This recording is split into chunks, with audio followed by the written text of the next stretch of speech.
Oi gente, tudo bom? Eu sou a Débora, esse aqui é o 52 Livros.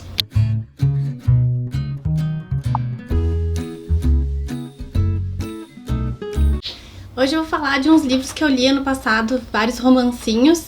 Eu tava olhando meu Storygraph e eu reparei que eu tava lendo mais romancinhos quando eu tava assim, às beiras de um burnout. Tava dando check 9 de 10 sintomas, mas eu tava me sentindo muito estressada com o trabalho em dois momentos específicos do ano. E aí que eu vi no Storygraph que tinha blocos, esses dois blocos de livros de romances, nesses momentos específicos. Então eu queria compartilhar aqui com vocês quais são esses romancinhos que eu li. Eu tava conversando com uma amiga ontem, ela disse que às vezes ela tem muita dificuldade de sentar e ler um livro e continuar lendo esse livro. E eu acho que romancinho é muito isso. E esses romancinhos aqui que eu tô falando não é Jane Austen. Eu pessoalmente amo, inclusive reli Orgulho e Preconceito ano passado, eu amo. Esses aqui são romancinhos hot, sabe aquela época que popularizou horrores romancinho com cenas mais picantes e calientes? Então, é bem o legado dos 50 Tons de Cinza, estamos colhendo os frutos dele agora, embora os 50 Tons de Cinza tenha vários problemas. Então aqui eu separei, eu li 27 livros desses ano passado, que é bastante. Então eu vou falar um pouquinho aqui de cada um deles, meus preferidos, os que eu menos gostei, o porquê que eu gostei de cada um, porquê que eu não gostei de cada um. Não tão em ordem que eu li, eu agrupei por escritores, por escritoras, todos eles são escritos por mulheres, o que eu acho que é maravilhoso. Então eu separei pelas escritoras, eu vou falar as que eu mais gosto também e as que... É complicado, né? Vou começar forte já, porque essa pra mim é a melhor escritora do gênero. Depois que eu li ela, foi muito difícil de achar outras que cheguem a esse patamar, tanto em questões de diversidade de corpos, de diversidade de cores, de sexualidades, inclusive, porque as outras, em geral, a maioria é muito mulheres e homens, bem padrãozinho. Se eu tiver que ler mais uma vez sobre o corpo escultural do mocinho, pelo amor de Deus, né? Sim, então queremos ver um pouco mais de diversidade. Enfim, os primeiros que eu vou falar, então, são da Talia Hibbert. Ela tem a trilogia das Irmãs Brown, que são muito faladas, são muito famosinhas. Eu comecei a ler porque eu vi muito hype, principalmente nos booktubers gringos. E o primeiro já tem no Brasil e o segundo vai sair. Vou até colocar na descrição o perfil do Instagram que trouxe todas essas novidades de quais vão sair, quais são prometidos para esse ano. E aí nessa publicação eu vi que tinha vários dessa lista e aí me animou mais de fazer esse vídeo, porque eu sei que são mais acessíveis do que eu falar de 27 livros em inglês. Tem vários que já estão publicados no Brasil, mas tem vários que vão sair. Então assim, tem pra todo mundo. Então o primeiro é o Take a Hint, Dani Brown, que eu não lembro o nome em português dele. É da irmã mais velha. O que eu achei muito rico desse livro, ela é uma mulher que sofre de uma doença crônica, então é como ela lida com isso no âmbito do trabalho dela, da vida dela, das coisas que ela faz. Então eu achei essa faceta muito interessante trazendo o livro, enfim, de uma mulher se apaixonando, ela tendo uma doença crônica. Também ela é uma mulher preta e gorda, que eu achei muito, assim, de todos os romancinhos que eu li, é muito raro ter uma mulher preta ou gorda. Ou com uma doença crônica. Então eu achei muito maravilhoso porque essas pessoas existem, né?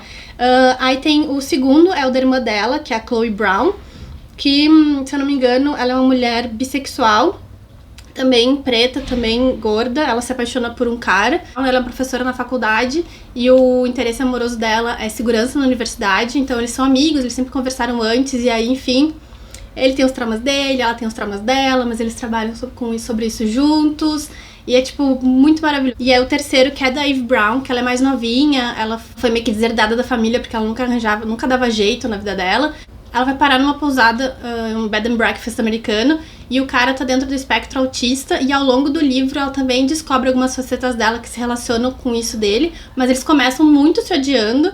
E depois é óbvio que eles vão acabar se amando. Isso que é maravilhoso, né? Aí começa se odiando, começa só como amigo, mas sempre acaba lá, paixãozinho, romancinho, gostosinho. Esses três, assim, ó, acho que é o número 1 dos quais eu recomendo pra ler.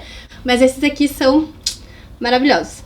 E aí o quarto, da Talia Hibbert, eu li bem no final do ano, porque eu queria muito romancinhos natalinos, que chama Wrapped Up in You. Ele é uma novela, esses livros mais curtinhos, acho que eu li, sei lá, em 2 horas, porque ele é bem curtinho, e eu achei ele muito gracinha, ele, assim, muito fofinho. Também é de Amigos para Amantes.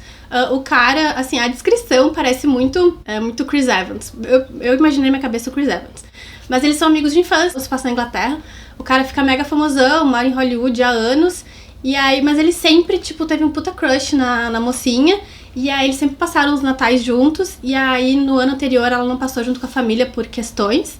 E aí nesse ela vai passar junto e ele tá lá. E ela também sempre teve um crush nele. Então, assim, aquela tensão toda gostosa acontecendo. E aí, enfim, não é spoiler porque óbvio que eles terminam juntos. Mas assim, a história contada é muito fofinha. É muito rico ver como uma pessoa se recuperando de um trauma amoroso conseguir se abrir de novo pro amor. E aí esse livro é muito isso, embora bem curtinho, e é uma gracinha. Depois tem 3 da Beth O'Leary, que é o The Flat Share, que já tem no Brasil, que é o Teto para Dois. The Switch, que é A Troca. E The Road Trip, que é Na Estrada com o Ex. O Na Estrada com o Ex eu tenho aqui, é um desses aqui da Intrínseca. Tem altos e baixos dessa autora. Eu acho que o Teto para Dois eu achei muito fofinho. Romancinho também de uma premissa que não é muito crível, que é a menina tem que sair do apartamento que ela dividia com o ex é super abusivo, e ela então vê de dividir um flat com um cara que trabalha, se não me engano, no hospital. Então ele trabalha a noite toda, ela trabalha o dia inteiro, então eles nunca vão se ver porque ele passa os finais de semana no apartamento da namorada. E eles começam a trocar bilhetinhos pra organizar as questões da casa, o que precisa comprar, o que precisa arrumar, o que não sei o que lá. Então eu achei muito fofinho porque eles vão meio que criando essa intimidade sem se conhecer ao vivo, eles vão ficando meio que amigos até virar esse romance. E aí tem, no final, tem, enfim, todos esses romances têm vários tropes muito característicos. E tem um que é infalível, que é o conflito do terceiro ato. E aí o conflito do terceiro ato desse aqui, na época que eu li, eu achei ele muito interessante, muito rico, por ser uma coisa bem incrível, enfim, plausível. E aí quando eu fui ler o terceiro livro que eu li dela, que é o Na Estrada com Ex, eu já fiquei um pouco incomodada. O Na Estrada com Ex é um casal que não é mais casal. Esse é um livro que eu gosto muito porque ele é descrito pelas duas pessoas, então ele tem duplo ponto de vista, né? Tem o dele, tem o dela, e eles também vão trocando pro passado, quando eles estavam juntos, o que foi o problema, e pro presente, que eles se encontram dentro do carro, todos, tipo assim, ela, ele, a irmã, o amigo do cara, porque eles estão indo pro casamento, e aí o carro de um deles estragou, e óbvio que eles estavam um na frente do outro na estrada, então tiveram que se ajudar. Ok. Só que no final aparece o conflito do terceiro ato, é uma coisa que remete muito ao conflito do terceiro ato do Teto para Dois. Isso me incomodou um pouco de ser um relacionamento anterior, tipo, muito caótico. Esses dois personagens, né, tanto o ex da menina no Teto para Dois, quanto o Stalker na estrada com o ex, eles aparecem nos piores momentos possíveis e fazem o maior caos possível. E aí isso me incomodou um pouco, esse ponto, porque, enfim, eu pessoalmente não gostei, pode ser que tenha quem goste.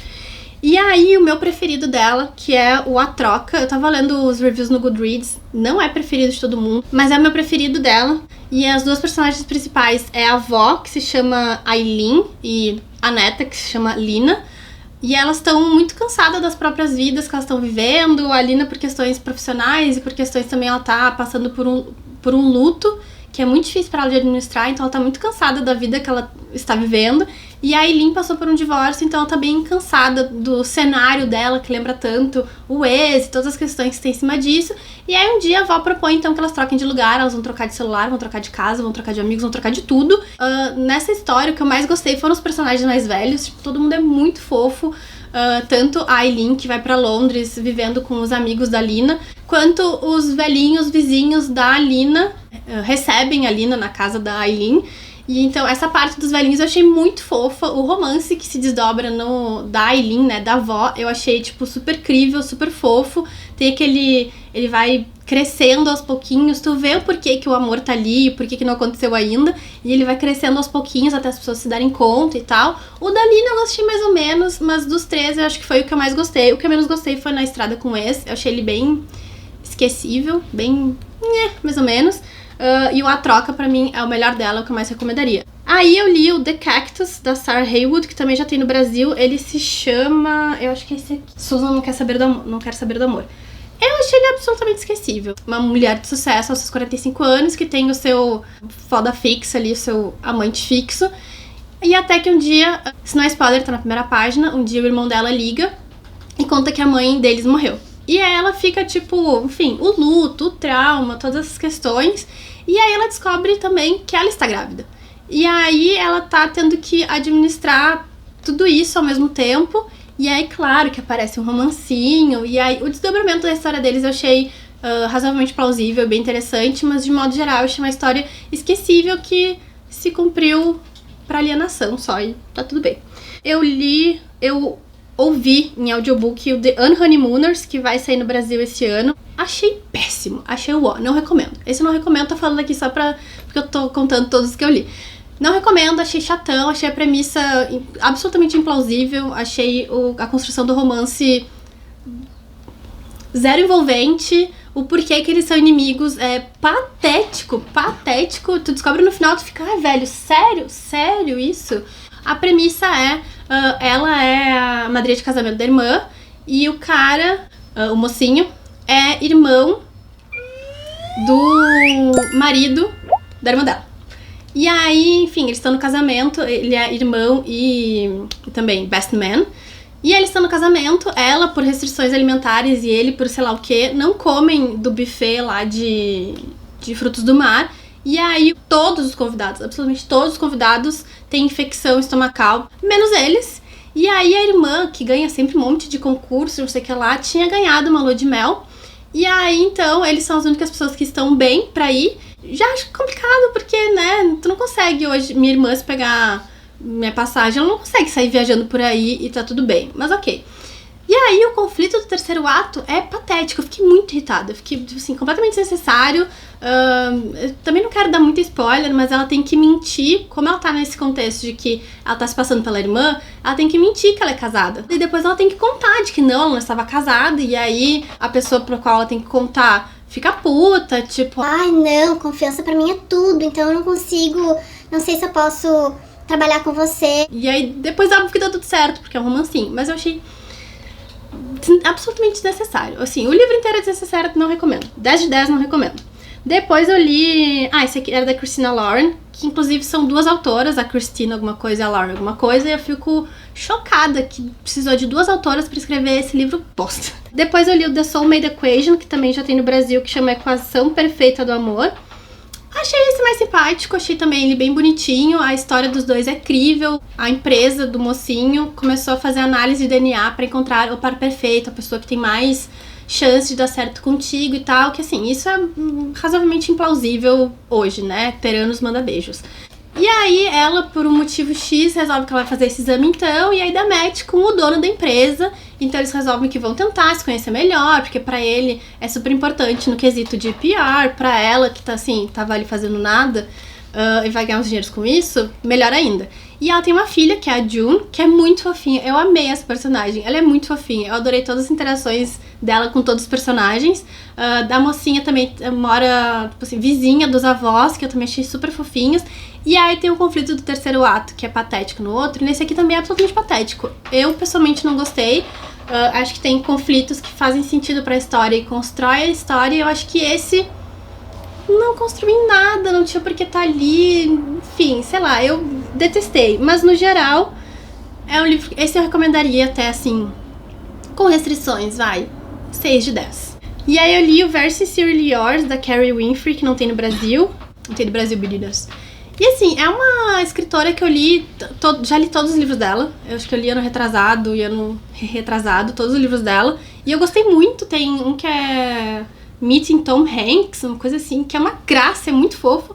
Mas esse eu achei, e os outros eu gostei bastante, sei lá, 8 de 10, 7 de 10. Esse eu achei meio esquecível, a personagem principal é meio chatinha, meio sem graça. O personagem principal é uma graça, assim, é muito fofinho, eu amei a história. A história do Everett, que ele é apresentador no canal infantil, que é tipo aquele o Mr. Rogers, que até fizeram, o Tom Hanks inclusive fez vídeo sobre a história desse cara, que é um apresentador de TV infantil. E aí esse personagem pra mim é exatamente esse cara, só que mais jovem, mais gostoso, pôs romancinhos. E a menina tá absolutamente perdida na vida, e ela toma um pé na bunda do namorado, e ela fica absolutamente perdida, e aí ela vai atrás do mocinho. Então assim, a vida dela segue sendo em torno dos machos. E aí no meio do caminho ela descobre que ela quer fazer da vida, mas ela precisava de um macho envolvido pra isso? Não acho que precisava, né? Ela podia ter se resolvido de, sei lá, podia ter tido um hiato ali no... Gente, eu coço muito a cara, desculpa, eu tenho rinite. Podia ter um hiato ali entre ela realmente tipo, sei lá, demonstrar interesse pelo mocinho e, sei lá, ela descobrir melhor a vida dela. E isso não rolou, foi, tipo, tudo meio junto. E aí, sei lá, essa parte eu achei meio chatona, mas também recomendo a leitura pela leveza. E aí, então, eu li 2 livros da Sally Thorne. O primeiro é o Second First Impressions, porque alguém recomendou, enfim, não sei. Eu achei ele absolutamente esquecível. E eu achei que o que era pra ser meio... as peculiaridades da mocinha, meio chatão, meio estereotipado. Tipo assim, ela trabalha na recepção de um lar para idosos e ela se veste absolutamente como uma velha. E aí, tipo, os óculos com correntinha, as roupas, tudo... E que eu achei um pouco... Poderia ter sido feito de uma forma mais interessante ou mais engraçadinha, talvez. Pareceu que é só, tipo assim... Ai, não sou como as outras garotas, eu me visto como uma velha. E o mocinho é, tipo, meio que um playboyzão, filho do dono do estabelecimento. E aí eles querem vender o estabelecimento, então... E ele não tem compromisso nenhum com nada, então o pai chega lá e fala... Olha, meu filho vai ficar aqui um mês pra ver se ele dá um jeito nisso aqui.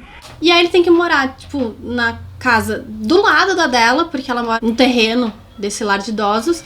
E aí, enfim, eles começam a se conhecer melhor. Entre eles, assim, até achei simpático, o romancinho que cresce, assim, até plausível, entendível. Mas, de modo geral, achei um livro bem esquecível, com personagens principais meio sem graça, assim, sei lá, vai, um 5 de 10. Recomendaria esse livro, ou seja, não muito. E aí, o outro que eu li dela é o The Hating Game, que já tem no Brasil uma capa horrorosa, que é jogo do ódio, riscadinho, amor. E aí eu li porque saiu o filme. Já saiu o filme no fim, eu não vi o filme. Eu fiquei meio... Acho que é meio cringe o filme, talvez. O livro eu achei bem ok, assim. Eu li vários reviews que gostaram muito, que não gostaram muito. Eu achei a premissa um pouco boba, que eles são inimigos no trabalho, porque eles... Os dois são assistentes dos CEOs dessa editora. E tem 2 CEOs porque foi um merge. Enfim, eles juntaram as empresas porque as duas iam falir. E aí eles se odeiam, mas não tem um motivo muito plausível do porquê que eles se odeiam. Mas no fundo eles se acham tesudos. Eles se acham gatíssimos. Tipo assim, ela acha ele uma delícia, ele acha ela uma gatinha. E aí, enfim, vai prosseguindo. Mas de modo geral, achei também um pouco implausível a forma como se dá os conflitos e a forma como é contada tudo. Mas assim, que é um ponto, enfim, um ponto importante de todos esses livros, que eles têm cenas calientes. Achei as cenas calientes desse livro bem interessantes, bem maravilhosinhas, bem tipo, socorro. Então, por isso, 8 de 10. Depois eu li Depois eu li The Ex-Hex, da Erin Sterling. Ele é um do que está a confirmar, então assim, não é certo que vai sair esse ano, lá no post do TT Literário. Então assim, não é certo, eu vi várias críticas a ele, de várias pessoas que não gostaram, que acharam meio sem graça. Eu achei muito fofo, eu gostei muito desse livro. Ele é como se fosse, sabe aquele filme da Sandra Bullock, da Magia e a Sedução? É um filme que eu gostava muito quando era menor, eu gosto muito dele até hoje, que é de bruxas, e é super simpático, fofinho, as irmãs e tal. E aí esse livro, até no review dele já diz isso, tipo assim, se Da Magia e a Sedução fosse um livro romancinho hot. E aí eu li, ele se passa numa cidadezinha, tipo assim, fofinha do interior americano, que tem as suas tradições, e se passa na época do Halloween. E aí a menina é uma bruxa, e aí aparece o arqui-inimigo, o mocinho, que eles tinham tido um casinho, tipo, sei lá, 7, 8 anos. Esse ponto eu acho um pouco implausível, porque eles tiveram um casinho de 1 mês, quando eles tinham, sei lá, 18 anos. E aí foi tão tórrido e caliente que eles nunca mais conseguiram se esquecer. Ele fica meio assim com ela, porque ele deu um baita pé na bunda dela, porque ele tava comprometido a casar com uma outra mulher. A família deles são de bruxos fodões, então o pai dele, fodão, já tinha prometido que ele ia casar com uma outra bruxona fodona lá. Deu um pé na bunda dela, tipo assim, então, eu tava comprometida a casar com outra mulher, então eu tenho que partir. E aí ela ficou putaça, super descoronada, e aí o livro começa com ela rogando uma praga nele de brincadeira. E aí no fim, quando ele volta, parece que a praga pegou, e aí eles têm que resolver como desfazer essa praga antes que destrua toda a cidade. E assim, eu sei que contando parece super implausível, até porque, enfim, né, bruxos, magia. Não sei se eu posso falar muito sobre isso, que eu sou fã de Harry Potter. É super implausível, mas o cenário, a caracterização, achei tudo tão fofinho, de cidadezinha, das coisas meio pitorescas que tem em cidadezinhas. Eu achei absolutamente uma graça, então esse eu recomendo muito, eu gostei bastante. 9 de 10. Depois eu li The Love Hypothesis, da Ailey Hazelwood, que vai sair aqui no Brasil. Eu também não lembro qual editora, mas ele tava super hypado na gringa, porque ele é uma fanfic publicada de Star Wars. É uma fanfic de Rylo, então do Kylo Ren e da Rey. E aí o Kylo Ren, ele é interpretado pelo Adam Driver, né, nos filmes. E aí o personagem principal se chama Adam. A escritora podia ter dado uma disfarçada, né?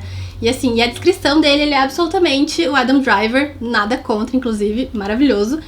E a menina se chama Olive, se eu não me engano, e eles estão num contexto de faculdade. Ele é, tipo, doutor PhD fodão, ele orienta estudantes e ele é conhecido como, tipo, super carrasco. Todo mundo morre de medo dele, não gosta de ter ele como professor. E ela é uma estudante de outro professor. Assim, nunca teve muitos casinhos, e ela teve um casinho super inconsequente com um carinha X lá. Depois que ela terminou com esse carinha, ela viu que a melhor amiga dela curtia esse carinha. Então ela falou que tinha super superado esse carinha, que isso ela tinha até um date com outro cara, então que ela podia se sentir confortável de sair com esse fulano. Só que ela não tinha date, ela só falou isso pra encorajar mais a amiga a sair com o tal do fulano. E aí ela tá na faculdade no dia que era pra ter o date, e a amiga tá aparecendo, ela se vira e beija a primeira pessoa que ela encontra no corredor.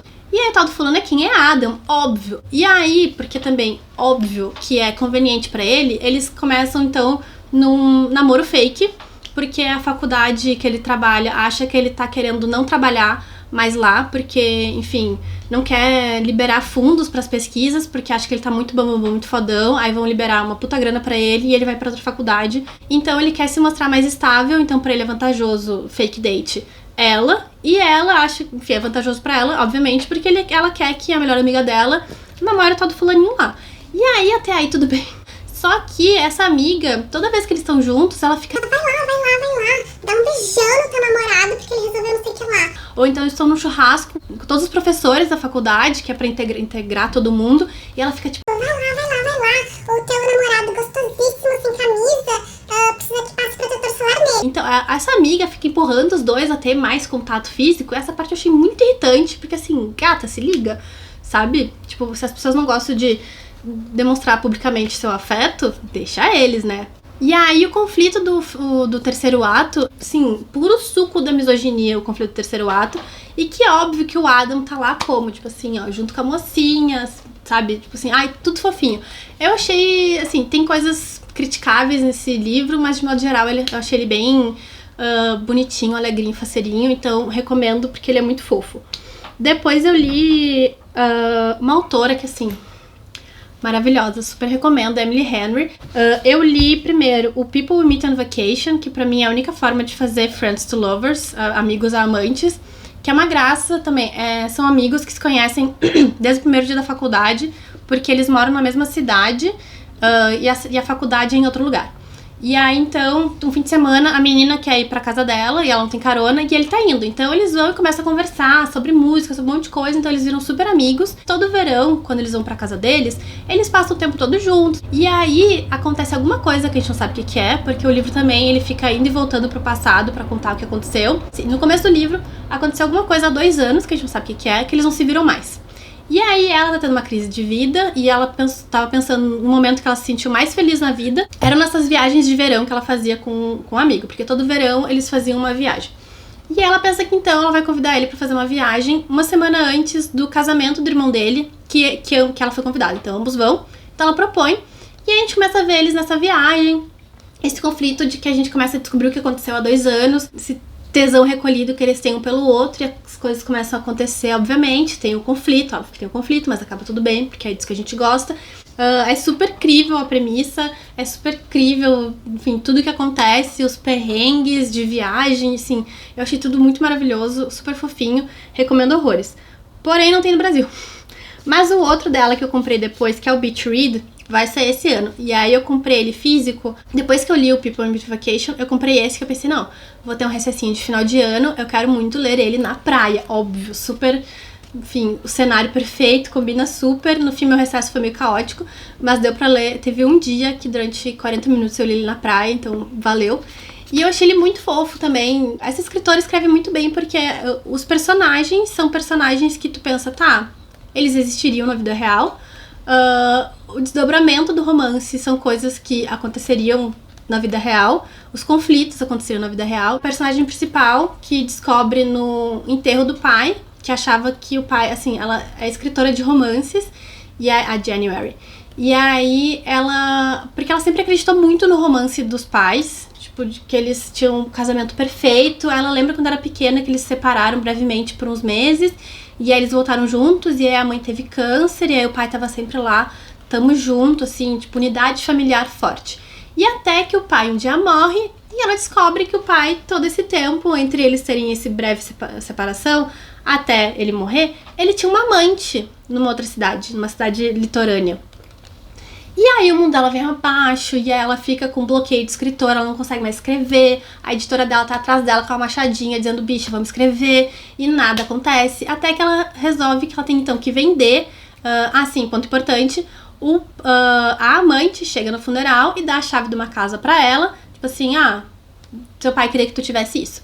E aí ela então vai pra essa casa de praia que o pai tinha, porque então ela quer resolver. Ela tá sem dinheiro, então ela vai morar lá um tempo, vai se desfazer de tudo pra poder vender a tal da casa, porque ela não quer essa memória. E aí, quando ela chega lá, o vizinho do lado é quem? É o arqui-inimigo dela da faculdade, óbvio, o Augustus. E aí, o tal do Gus, ele escreve, e ele tá escrevendo sobre cultos, que tinha um culto na área, e enfim, que as pessoas, todo mundo morreu, que pegou fogo e tal. E aí, ele tá pesquisando sobre isso. E aí, óbvio que eles eram arqui-inimigos, então tem aquele momento de tensão, eles começam a conversar por cima da cerquinha viva, que é óbvio que eles conseguem se ver, e eles começam a ficar meio amigos, porque ele também não tá conseguindo muito escrever, e ele também passou por uns traumas lá, ele tá com umas questões, e aí ela também tá com as suas questões, e aí então eles começam a trocar ideia, e não sei o que, até que um dia eles fazem uma aposta que então eles vão trocar de gênero. E aí então ele tem que escrever um romance, e ela tem que escrever uma ficção contemporânea. E aí então ela vai educá-lo sobre como que funcionam os romances, como que são os tropes clássicos. Então ela vai levar ele em dates, e ele vai levar ela nas pesquisas que ele faz sobre o tal do culto esse. E aí, óbvio que, né, as coisas começam a acontecer, eles começam a se abrir mais, começam a saber o porquê que ela tá lá, porquê que ele tá lá, ele mora lá um tempão, mas a gente descobre coisas sobre a família dela, sobre a família dele, sobre as cartas que o pai dela escreveu, e é tudo uma gracinha. Esse livro, assim, 10 de 10, recomendo. Que bom que ele vai sair, porque eu recomendo, assim, com paz no coração. Aí eu li The Spanish Love Deception, que é uma menina, assim, esse é zero crível o começo, porque assim, primeira página, tá? Primeira página, a menina falando pra amiga, sigo sem namorado pra ir no casamento da minha irmã que vai acontecer na Espanha, eles estão nos Estados Unidos. E aí vira o arqui-inimigo dela de trabalho e fala, então eu posso ir contigo. E ele fica, quê? Nada aconteceu pra isso acontecer. Nada foi explicado pra isso acontecer. É absolutamente implausível, é absurdo. Tipo assim, não tem porquê. Mas no decorrer da história, enfim, é bonitinho o jeito que eles vão, enfim, se romanceando, que ela fica tipo, na real sempre achei ele um baita gostoso. E aí tu descobre que ele sempre teve um puta crush nela, que as coisas que ele tinha dito, que ela achava que era diminuindo ela no trabalho, na verdade era pra se proteger, porque ele não queria trabalhar com ela, porque ele tinha um crushzão nela. E aí tem umas situações meio misóginas no trabalho, porque ela é gerente de projetos, é a única gerente de projetos mulher nessa empresa que eles trabalham. E aí, enfim, a misoginia corre solta, pois homens, perdão aí, nem todo homem. Mas é muito fofinho, eles vão pra Espanha, óbvio que aí tá um puta calor, e eles estão jogando vôlei no meio de uma praça, e o cara tira a camisa, e aí fica ela como sedenta, suando, nossa, que homem. E aí lá pelos Santos, óbvio que eles, né, cenas hot, romancinhos maravilhosos. Recomendo. E vai sair no Brasil. Depois eu li... Aí eu li uns... Que socorro, assim, pelo amor de Deus. Eu comprei na Black Friday, comprei romance, comprei um monte de trecheira, gastei, sei lá, R$150 em vários livros questionáveis. E um deles era esse, Clube do Livro dos Homens, da Lyssa Kay Adams. E aí, logo que chegou, eu já comecei a ler, porque eu pensei, era, sei lá, começo de dezembro, eu pensei, daqui a pouco eu vou pra praia, eu vou querer ler esse livro, mas eu me recuso a estar na praia com esta capa, porque eu achei muito, né, este título. Achei meio questionável a capa, então resolvi ler antes. E assim, eu não sei se... Aqui eu acho que tem uma questão muito grave da tradução, porque tinha umas coisas meio tensas. Tem uma hora que eles estão falando, eles estão no café da amiga da personagem principal, e aí do nada, tipo assim...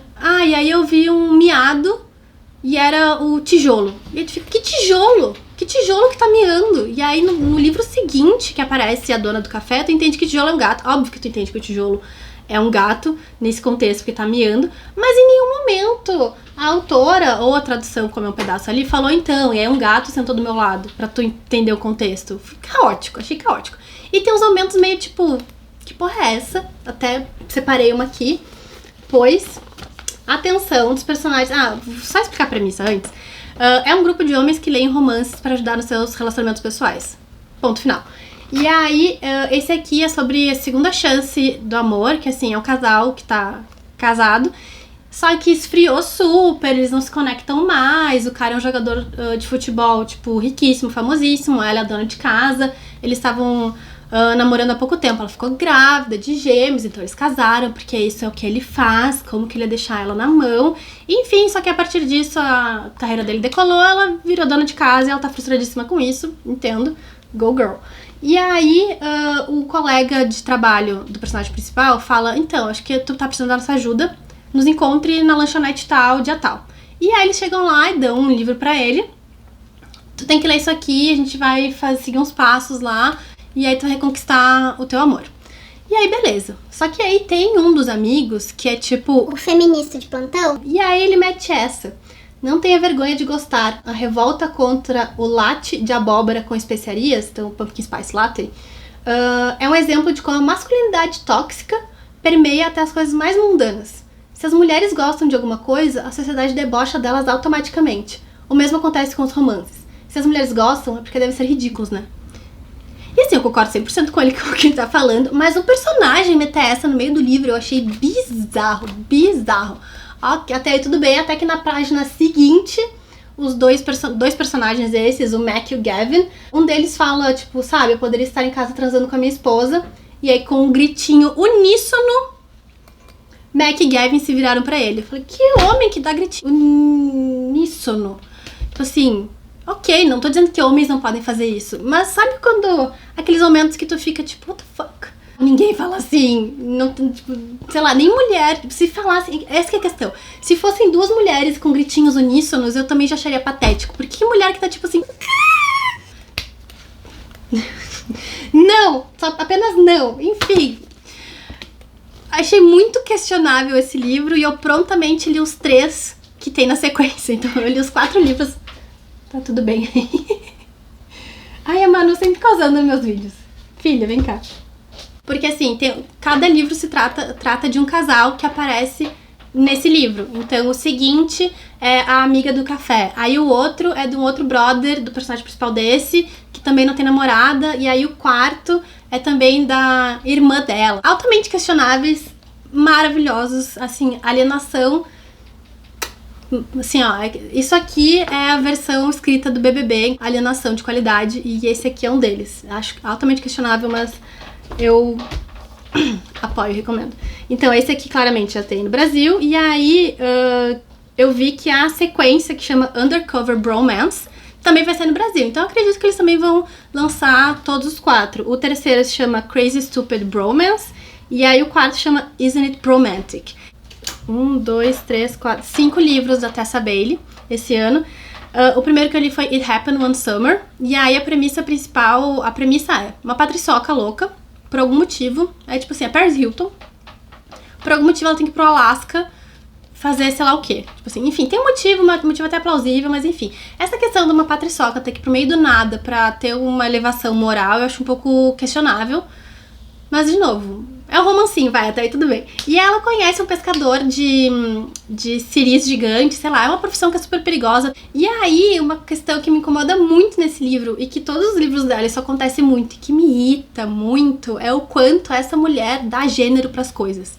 O cheiro masculino dele, o cabelo feminino dela, tipo, brother, se ela falasse só, tipo, o cheiro dele é inebriante. Não, ela fala, o cheiro masculino dele é inebriante, tipo...